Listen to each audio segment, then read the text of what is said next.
go eat some grass? Want to go eat some grass and then puke it up? Yeah. Sounds like fun, huh?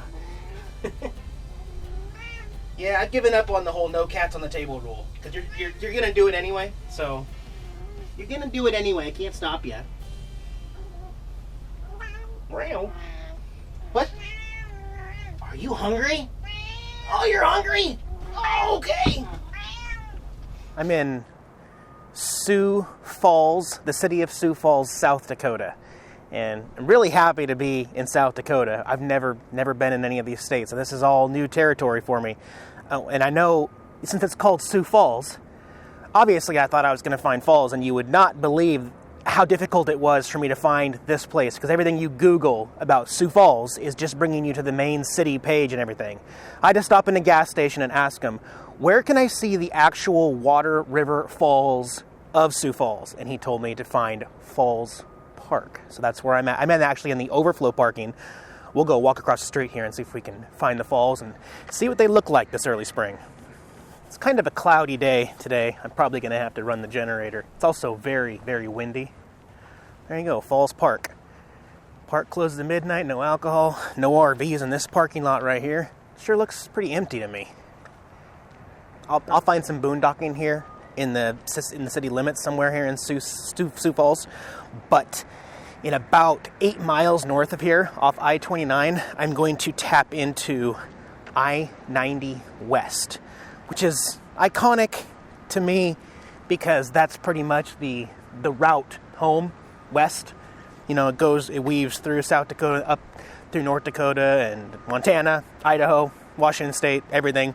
But, you know, once I get on I-90 West, it should start feeling like, you know, I think my homesick will be cured as soon as I get there. Here's a little walking trail by the river. So I'll bet if you're from around here, you would probably say that the river is pretty high right now.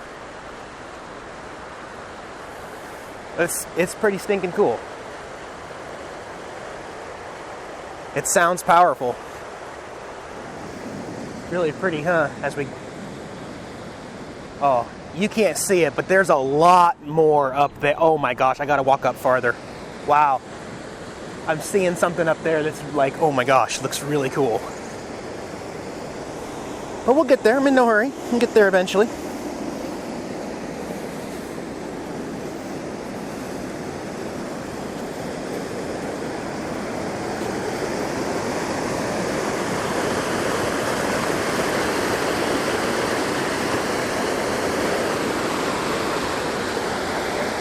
This is really nice, huh?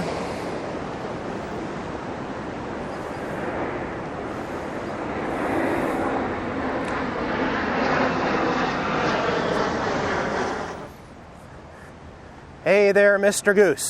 Geese. I didn't bring any bread, guys, sorry. No, I didn't bring any bread, sorry.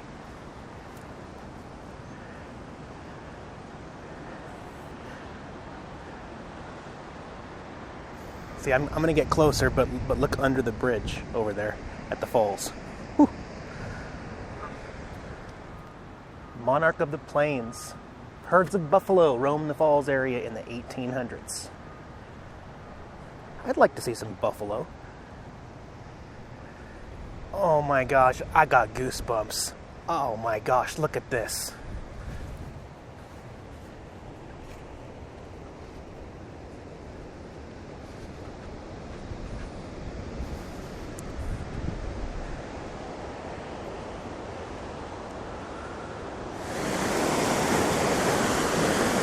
I guess it goes without saying, but watch your step. If the rocks get wet, definitely be pretty slippery here. And I was right, there's a lot of water running. Whew. Flippin' amazing, huh?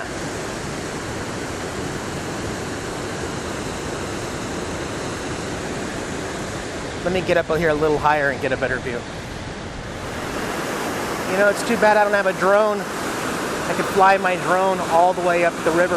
Look how far it goes up. It just never ends. Wow. It is simply amazing.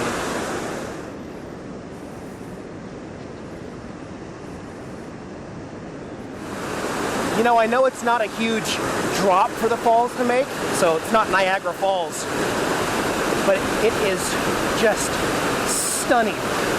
Okay, I'm gonna shut up.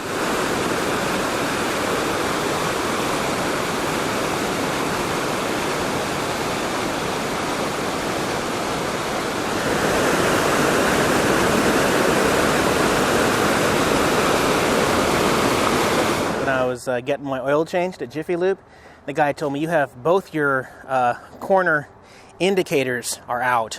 And just for reference, so this is the headlight, this is the turn signal, these are the corner markers. This is what he was saying is out on both sides. Unscrew this. It's a decoy. It's just cosmetic. It's just a reflector because they didn't want the headlight to... Funny, right?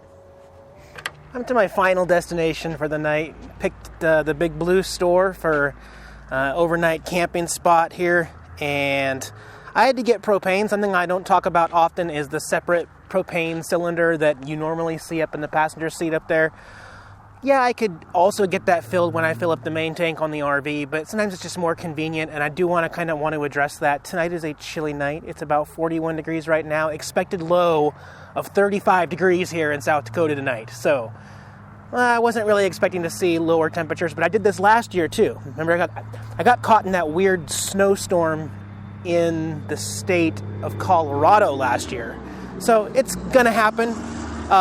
But as for the Buddy heater, you know, I can just take that 20-pound cylinder and I can exchange it at any one of these Big Blue stores around the road. So, you know, my emergency heat, and that's just my backup heat. I want to go inside and talk more about heat, actually, but it's low light in there, so I'm going to have to grab the other camera. We'll talk about that when we get inside, though. I got my TV all set up in here so I can watch some shows. Got Jack's chillaxing up there in the corner. How you doing, buddy? Okay. Yes, okay. It's going to get chilly. I do want to talk about the Buddy heater, which you are not even going to be able to see from this camera, even with the widest angle, but I have my GoPro out, so I will switch over to the GoPro, and then you have the wider angle so you can see the Buddy heater right here. I'm going to use two cameras also so you can see what the difference is. I'm not going to edit them or anything. It's just as is. The Canon Vixia, and then you've got the GoPro lighting. Obviously, the Canon Vixia is going to do better in situations like this. But there's no way, no matter how far back I put the camera, I can't even get me and the heater in the shot. But I want to talk about this Buddy heater because I know a lot of people have been asking me, even lately, Eric, why do you still choose to use the Buddy heater when you have a perfectly good furnace in the RV? And no matter what everybody else's explanation for their reasons of why they like the Buddy heater, I want to express my personal opinion on it. My personal opinion is it doesn't take any DC power to operate the Buddy heater. Whereas I turn the thermostat up and I start blowing the air that I'm burning, it's going to drain my battery. And a lot of times it will drain the battery overnight. You're going to jump on my lap, aren't you? Go ahead. So yeah, that's the main thing. Yes, the onboard furnaces usually are really efficient. They usually work really well. It's kind of a backup. It's a second backup plan for me. Get comfortable, buddy. You can't leave it on the mic. Your purr will just be really, really noisy on the microphone. There you go. Comfy? Okay, I'm waiting for you to get comfy. Lay down. Hey.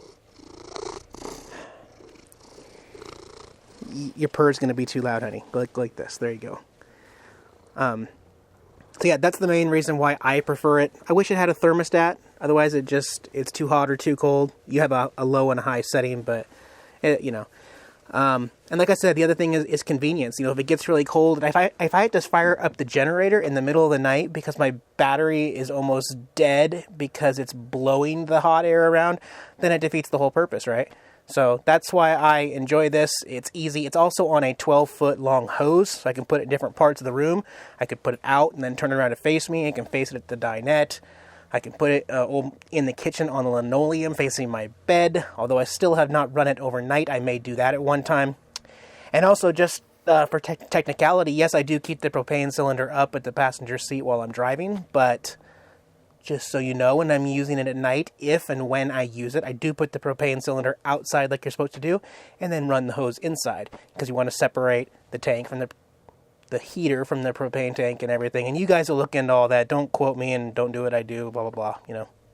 And I'm going to get some good sleep tonight, and then tomorrow will be a pretty big driving day. Maybe split it up into 2 days. But there's some interesting places I want to visit in the Black Hills of South Dakota, and I'm really excited to get there. Maybe in like 4 or 5 days also I will need to stay at a campground or RV park to get water, dump my tanks, and get the RV all situated. But anyway, guys, have a great night. Talk to you later. Hey guys, this is Jax, my kitty cat. I'm his servant, Eric. Thanks for watching our YouTube channel here on RVing. If you liked the video, give us a thumbs up below. Make sure you subscribe, check out all our other videos, and keep following us on the road. Thanks, guys.